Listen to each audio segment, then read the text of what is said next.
Vanderbilt and Clark Lea are determined to prove doubters wrong. Vanderbilt is no fluke.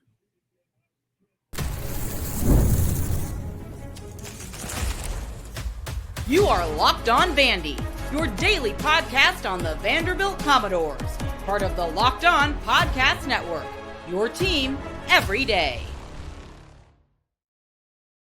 What's up, everybody? Welcome into another edition of the Locked On Vandy podcast, part of the Locked On Podcast Network, the number one sports podcast network in the world. I'm your host, Corey Burton, and on today's episode, we're going to preview March Madness. Vandy's 11.5 point favorites. We're going to look at that game. That game tips off later on today. Also, we're going to talk about the defense for Vanderbilt. The spring practice is raging on. Is the defense going to be nasty this year?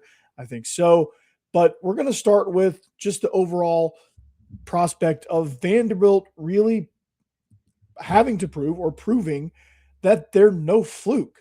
Because anytime you look at, and this is where we're going to start, anytime you look at a team like Vanderbilt who has a 10-win season, best in school history, your first thought is that's an outlier.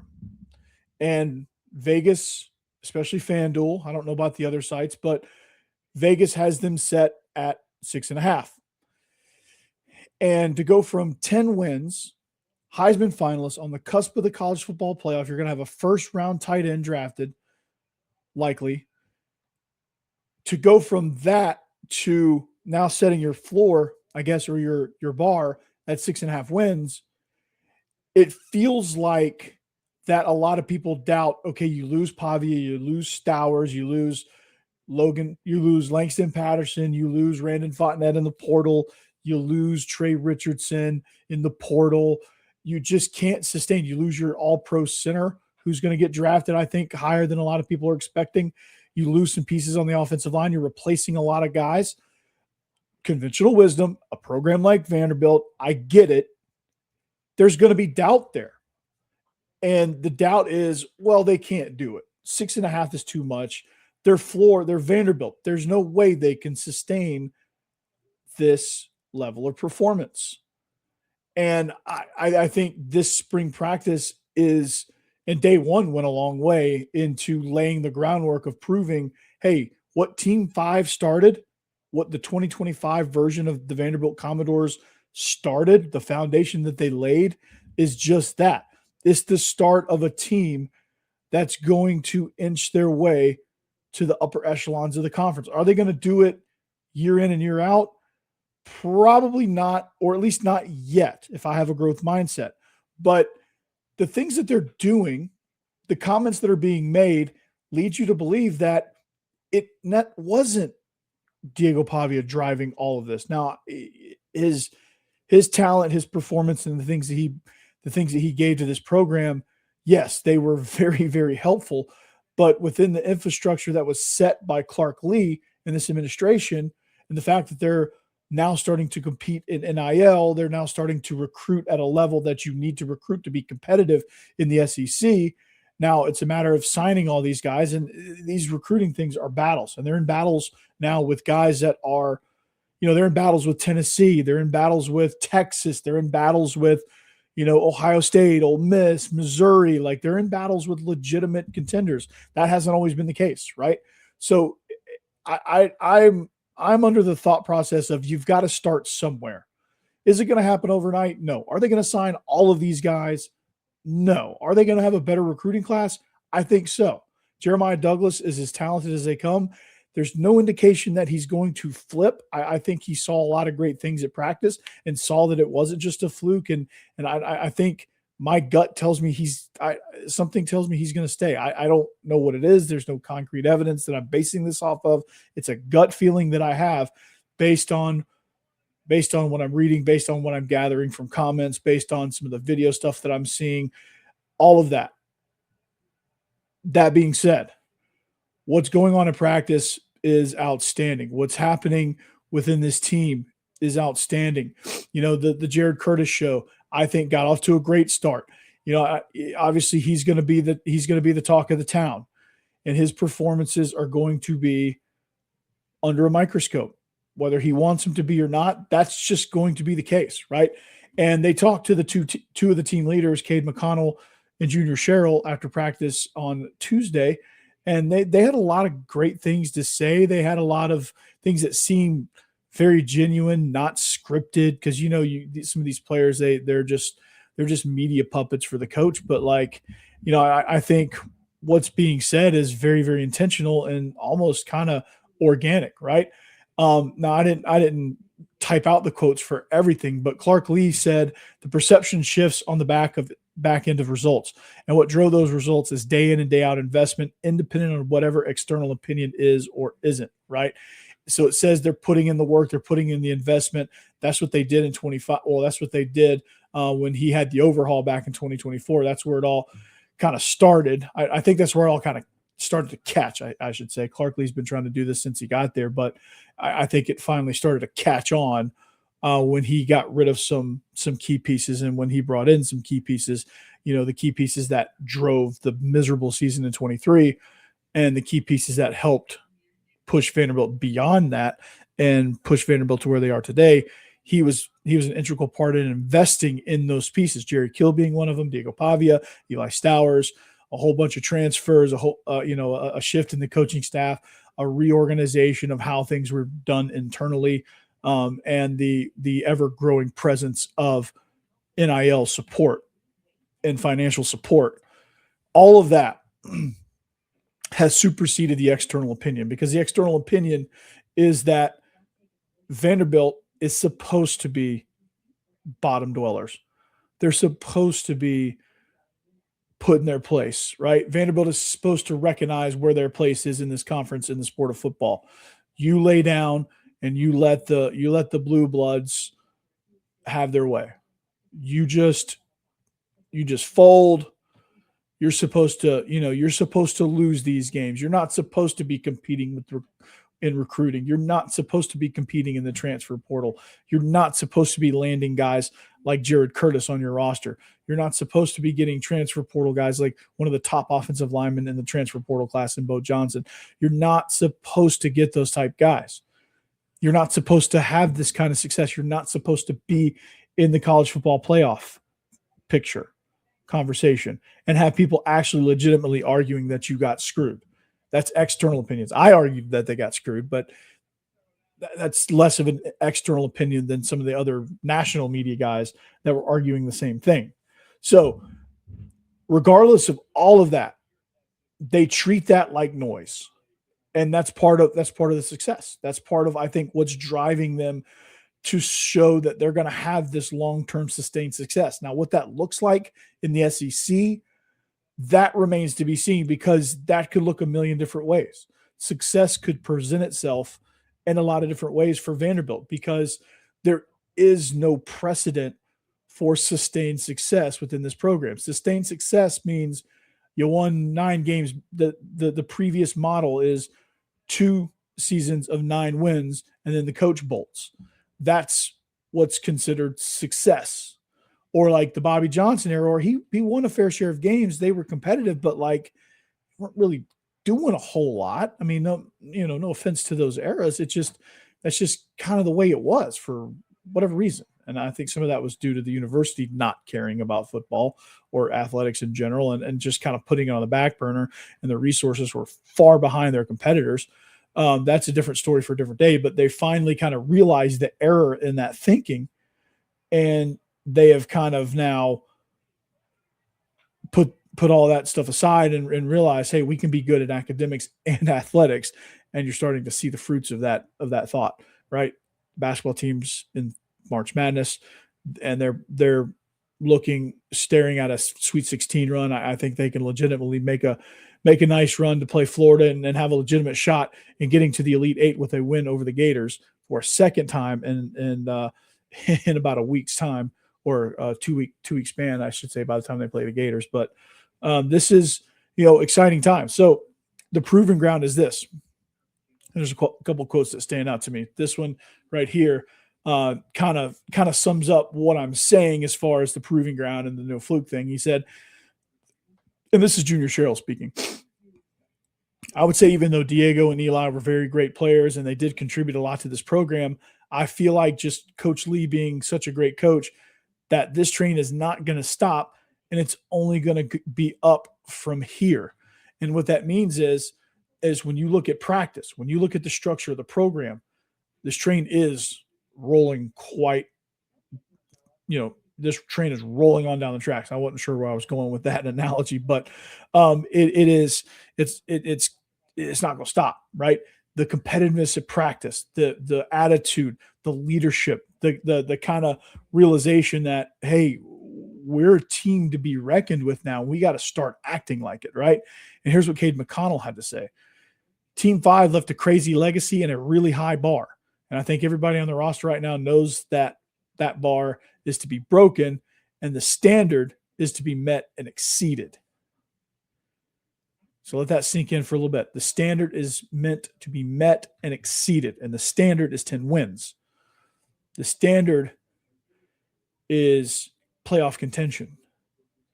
Exceeding that would be getting into the playoff. They're not thinking, and Spencer McLaughlin asked me this, they're not thinking it's a rebuild year. They're competing.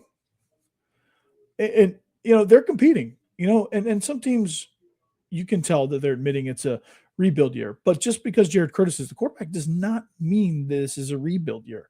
This is very much not a rebuild year. I don't know if you saw the rep. I don't know if you've had a chance to look at the rep. Judging by the view count on the X post that I reposted from Elena Morris and the likes and a couple of the comments that I got from that post, I think a lot of you saw that. But like you have guys like that on your roster now who are just making plays like crazy. Ja'Cory Thomas, not publicized, but he's going to be a big time playmaker for this squad. I mean, this receiving core is going to be electric. I think they're starting to get, I think they're starting to go the less quantity route and more the quality route, and they're going to start building from there. So there's a lot of great things with this program as far as leadership goes, and guys understanding that they have to be leaders, right? And it's going to go. It's going to go through Cade McConnell. It's going to go through Junior Sherrill. It's going to go through probably Brian Longwell and the rest of the roster. They're gonna they're going to go. And Cade McConnell also said, we have a saying is we don't listen to the external. We focus on the internal. We tend the internal, but I follow in Diego's footsteps and say, just watch the tape. I think we got guys that had a lot of rollover this year, and I think there's going to be really fun to watch that perception change. And it's changing, and I'll leave it at this. The perception of Vanderbilt football is changing. And there's a lot of people that don't know what to do with that. And there's a lot of people, there's odds makers in Vegas that don't know what to do with that and the perception that's changing. There's a lot of fans that just can't handle, okay, well, Vanderbilt is, their floor is now 6.5. Like their floor used to be at best 4.5 every single year because, it's Vanderbilt. But the floor is raising.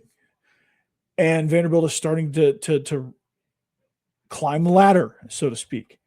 And there's a lot of people that can't handle that. I don't know if they're ready for that. But I'll say this. I think with the infrastructure set in place, Vanderbilt is no fluke. They're not a fluke. And that's going to be proven, I think, in this coming year. And I'm very excited to see what this team has. And I'm very excited to see what they do in year one of the Jared Curtis era, who I think will win this quarterback competition, even though I don't know that it's really a competition, but it's a competition. He's going to win it. So I'm going to talk about this defense because there's some rave reviews about the defense being more athletic, flying around, shifting their thought process. I'm going to talk about that. And then we're also going to get into a little March Madness later on, but we're going to do all of that next. Stay tuned. It's Locked On Vandy. Hey, 5 Hour Energy. Welcome to the 5 Hour Energy Flavor Draft with 18 flavors to choose from, including new options like Fetty Craze, Fruity Rainbow, or Cotton Candy. There's something for everyone. The board is set. Flavors are ready, and I've got my number one pick for the 5 Hour Energy Flavor Draft. So as you think about your flavor, I want to remind you that 5 Hour Energy shots give you a boost with 0 sugar, right?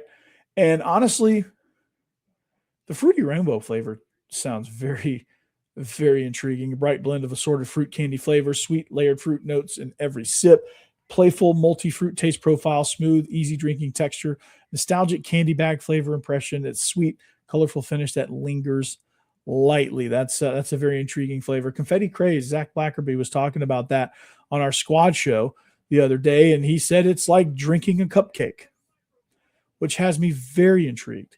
And this could be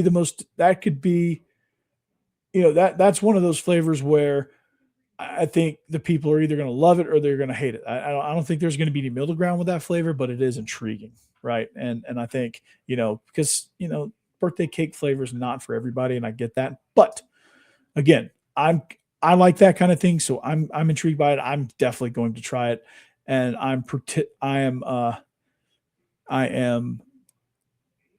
feel like I'll like it. So why don't you do yourself a favor? Find your new favorite flavor of 5 Hour Energy Shots, available online at 5hourenergy.com or Amazon.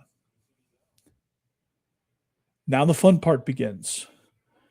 Everydayers Club. If you were thinking about joining it, well, if you want to join in before the NCAA tournament tips off, you've got, if you're listening to this before 11 a.m., you've got till then to sign up for the men's and women's bracket pool on Discord. You can compete against me in our bracket pools on Discord. That'll be a lot of fun if you can get in on time. So join the Everyday Club now with code MARCH to get your first month free.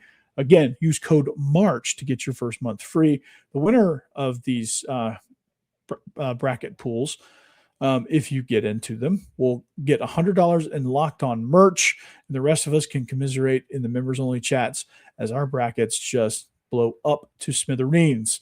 As a member of the club, you get ad-free version of the show. Again, it's all free for a month with code MARCH at lockedonvandy.supercast.com, or just click the link down below in the show notes.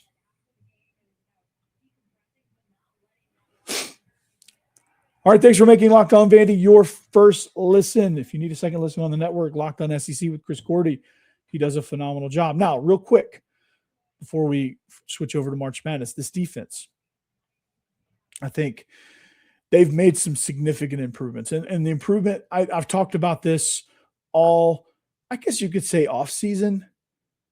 I don't know what you'd call the period between off-season, spring, and then like the season between spring and fall camp. Like, I don't know what you call that. I guess it's all off-season. I don't know. But all off-season, I've been talking about Ricardo Jones ever since he signed. This is one of the ones that I'm very, very excited about to watch on defense at the safety position. I feel like he's a guy that's coming in. He was an all ACC selection. He had 6 interceptions, 9 passes defended, 6 pass breakups, 39 tackles. Just an absolute missile in that Clemson backfield. He's now joining the black and gold on West End, and he's going to be an absolute dominant force at the safety position. Joining him, surprisingly in my eyes, is CJ Hurd, because like I always kind of thought my conventional wisdom, for what it's worth, had CJ Hurd kind of playing down towards the line of scrimmage, like in that Randon Fontenette role. Like I thought, like as soon as Randon Fontenette hit the portal, I thought that's kind of where he was going. And I'm not. Here's the thing about CJ Hurd, and this was, I don't know what factored into it. I just felt like anytime he was blitzing off the edge, anytime he was making a tackle near the line of scrimmage, anytime he was playing the flat or playing, the hook to curl zone or just playing forward, I felt like he was a way better player than when he was in deep pass coverage in a 2-shell look. And maybe they'll personnel it when they go 2-shell looks. Maybe some of the more, maybe the Dante Carters or Carson Lawrences will get in, or maybe sometimes they'll go 3 safety looks, or there's got to be some different looks here with the safety shells to include Lawrence and Carter and Hurd to join Ricardo Jones. So that's going to be interesting to kind of see how they do that. But I'm heard CJ Hurd he had a good first practice, I should say. He's coming in as the leading.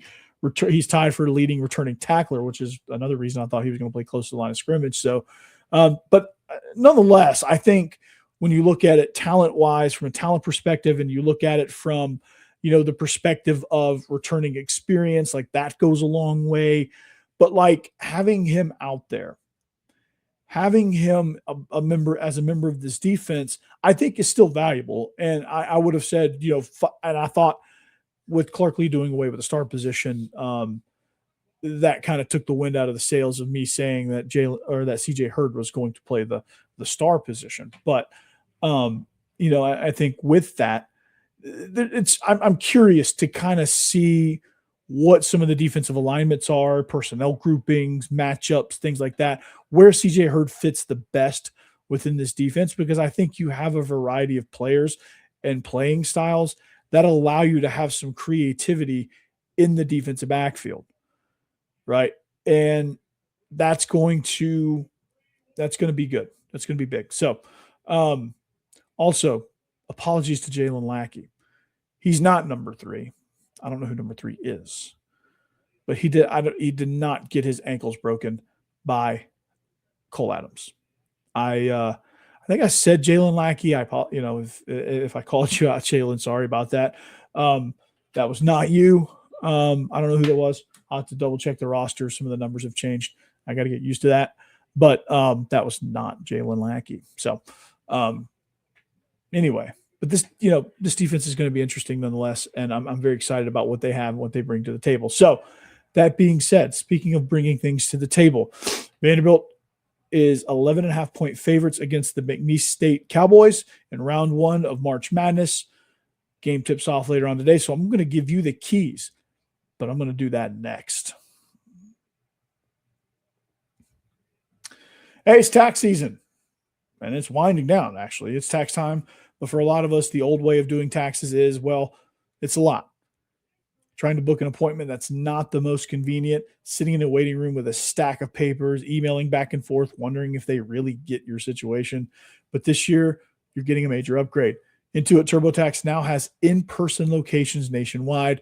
You can meet face-to-face with a real tax expert, and your documents get uploaded straight to your TurboTax app right there on the spot. And just like that, you're done. Your TurboTax expert works to get you every dollar you deserve, while you get real-time notifications as you go about your day. It's a relief walking in and meeting a real person and walking out knowing your taxes are being handled right. So head to turbotax.com/local to find a store near you and book your appointment. Hey, it's that time of year. The biggest stretch of college basketball season is not almost here. It is here. Buzzer beaters, bracket busters, and those unforgettable moments that everyone's talking about the next day. Being there live for something like that, well, that's bucket list stuff.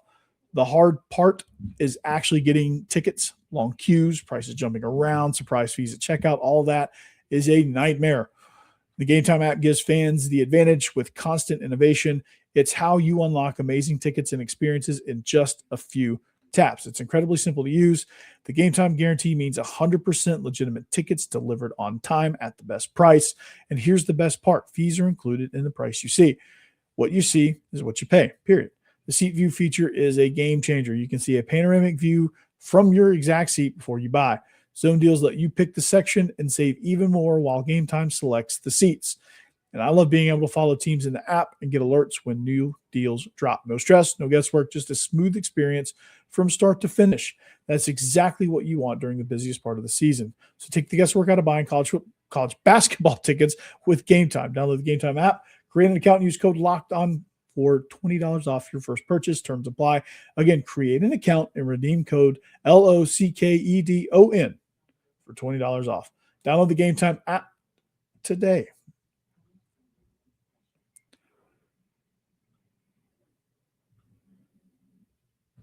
All right, wrapping up here, Locked on Vandy. We got a few minutes left in this program.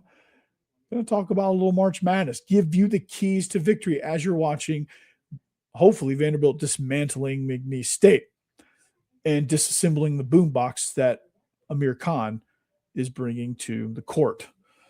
So we look at the keys to the game. For Vanderbilt, honestly, this is, I think if they achieve number 1, I don't necessarily know that you have to worry about number 2, number 3. Just do what you do.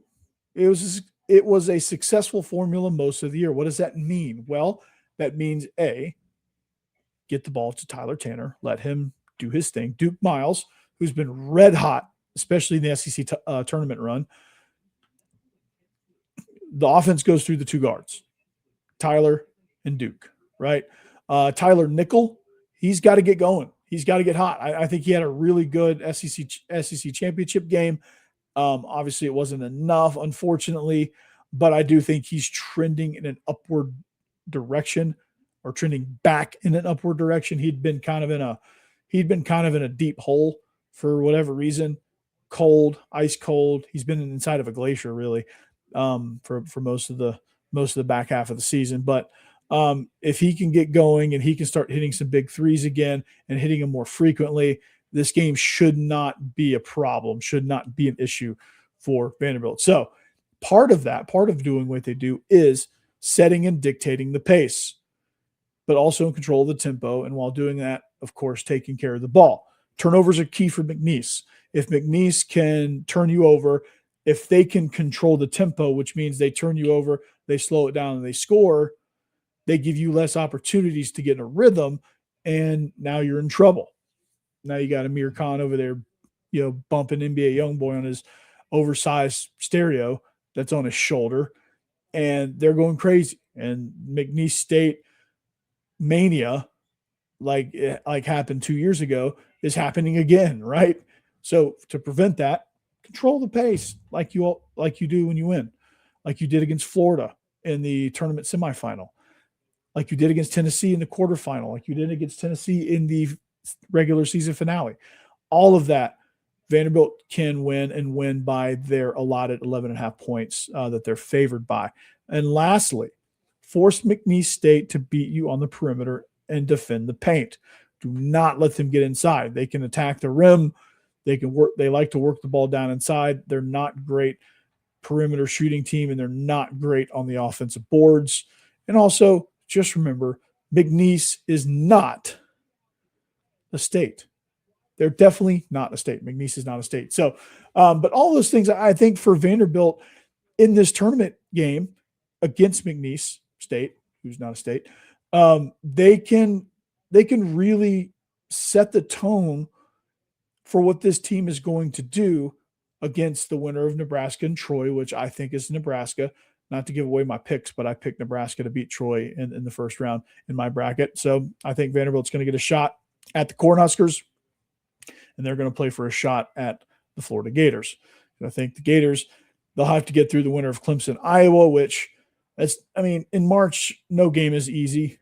But I think Florida's good enough to get through those first two games. I think Florida's good enough to get to the Sweet 16.